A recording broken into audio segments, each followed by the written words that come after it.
नंदुरबार जिल्हाधिकाऱ्यांच्या मुळवाट संकल्पनेतून कात्री ग्रामपंचायतीत रोजगार हमी कामांचा यशस्वी आढावा।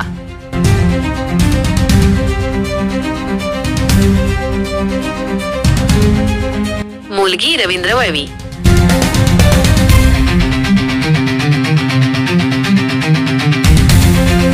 नमस्कार। 5 ऑक्टोबर 2025 जिल्हाधिकारी डॉक्टर मिताली सेठी यांच्या मुळवाट या कल्पनेतून प्रेरणा घेऊन ग्रुप ग्रामपंचायत कात्री येथे महात्मा गांधी राष्ट्रीय ग्रामीण रोजगार हमी योजनेअंतर्गत मनरेगा कामांची आढावा बैठक मोठ्या उत्साहात पार पडली।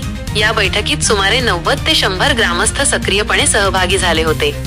या बैठकीत मंजूर असलेल्या कामांची माहिती घेण्यात आली, ज्यात 49 विहिरी, 54 शेततळी आणि 43 बांबू लागवडीचे प्रस्ताव असून याकरिता एकूण 2200 मजुरांची मागणी आहे।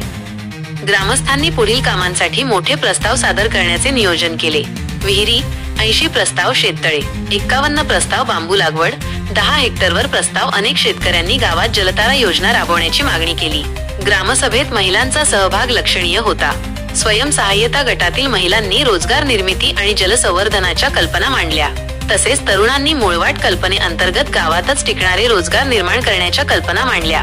मुळवाट संकल्पनेमुळे ग्रामविकासाच्या निर्णयांमध्ये नागरिकांचा सहभाग वाढला असून प्रत्येक गाव आपल्या नैसर्गिक साधनांवर आधारित विकास आराखडा तयार करू लागले आहे।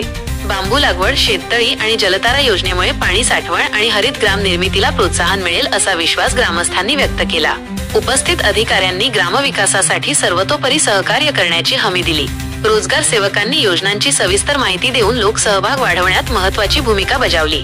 मनरेगा अंतर्गत कामांची माहिती ग्रामपंचायतीत डिजिटल पद्धतीने दाखवण्यात येणार असून यामुळे कामात अधिक पारदर्शकता येईल।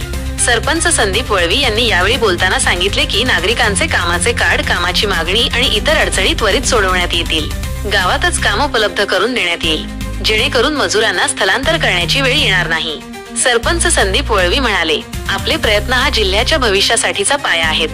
चला, मुळवाटच्या माध्यमातून आपल्या कात्री ग्रामस्थांना काम, सन्मान आणि स्थैर्य देऊया आणि एकत्र येऊन नंदुरबारचा नवा आदर्श निर्माण करूया। सकारात्मक चर्चा आणि सहभागामुळे विकास कामांना गती मिळेल असा विश्वास ग्रामपंचायतीने व्यक्त केला।